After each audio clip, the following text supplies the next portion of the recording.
So, confession here. My life is mostly just Googling stuff and watching YouTube videos. Anybody with me? Okay, I'm kidding, sort of. But seriously, when I don't know how to fix something, I YouTube it. When I'm in an argument with someone about which running back had more career yardage, I Google it. When I want to know how to get somewhere, I Google it. When I want to know which restaurants around me have the best chili con queso, you guessed it, I Google it. Let's face it, we are all looking a lot of stuff up. I know I am. And in some ways, all the new ways of searching for information have replaced the old ways. We don't read books or manuals or even instructions anymore because our brains are trained to wait and search for information when we need it. Here's what I mean. Have you ever been on an airplane and read the safety information? I haven't. But at the first sign of turbulence, you bet I'm tumbling through the seat pocket trying to find the card that tells me how my floating seat cushion will save my life.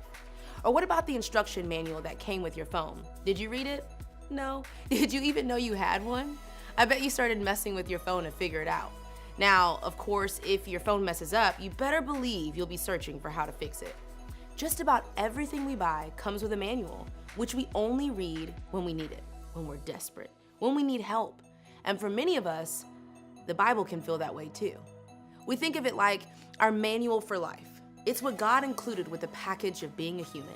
It came in the box, and oftentimes it gets put away or tossed aside like all the other manuals we have. We see the Bible like all those other manuals. It's hard to understand, it has tiny print, it's long, it's hard to know where to start, and it's not totally necessary unless there's an emergency. So it's easier just to leave it on the shelf. In fact, at some point, I bet all of us have asked ourselves this question, though most of us don't ask it in church. Why would I read the Bible when I can just look up the answer to everything? We've all kind of felt that. We've all assumed we'd wait until we need it and then Google the answer, or maybe look it up in an actual Bible. But there's a problem with that, isn't there? If you've ever tried to find a specific answer in the Bible, you know that it isn't easy. Sometimes we don't even know where to look. When you're depressed, you can't open to the Bible's table of contents and look up how to stop depression. When you need to forgive someone, there's no clear how-to section on forgiveness. When you want to know how far is too far with your boyfriend or girlfriend, you can't turn to that page and see exact instruction for what's allowed and what isn't. Sometimes, you don't even know what to ask. Most of the time, we don't know we need answers until we've already stumbled into a mess. So then what? When you can't see the future and you don't know what's headed your way, how do you search for the answers ahead of time? It's really hard to know where to look for answers when you need them. And it isn't really all that helpful to Google, what does God think about? Or what should a Christian do when? Because the internet is a weird place. The person who made that advice may be awesome, or they may be a 10-year-old on their mom's iPhone. You just don't know. Now, I'm not hating on the internet. I'm just saying you should be smart about where you go for advice and how to live your life. So the question is, how should we use the Bible? If it's supposed to help us know how to live, but you can't just Google the answers to life, how exactly is this supposed to work?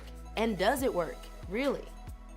Last week we learned that the Bible isn't a book, but a collection of books written by a number of authors over a long period of time. In fact, the authors who wrote the Bible would have called their writings letters or records of their own story. It wasn't until later that these writings were collected and bound together as the Bible we have now.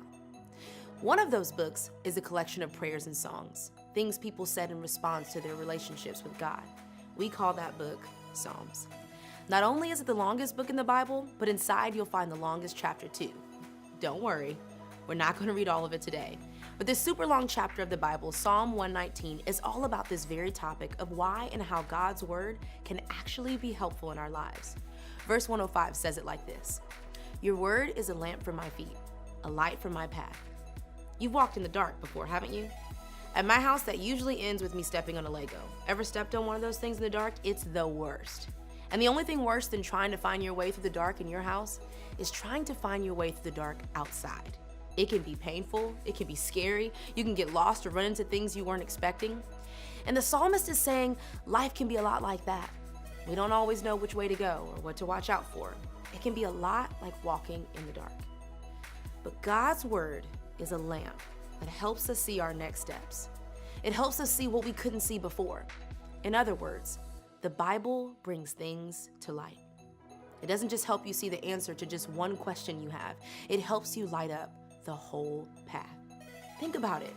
You don't get a flashlight when you're halfway down a dark road. No, you need it with you to light up the whole path so you don't trip. And when you get to know God's word, that's what happens. When you take the time to read it and understand what it means, it will keep you from walking in darkness. It will keep you from being surprised by life. It will keep you from tripping over things that can hurt.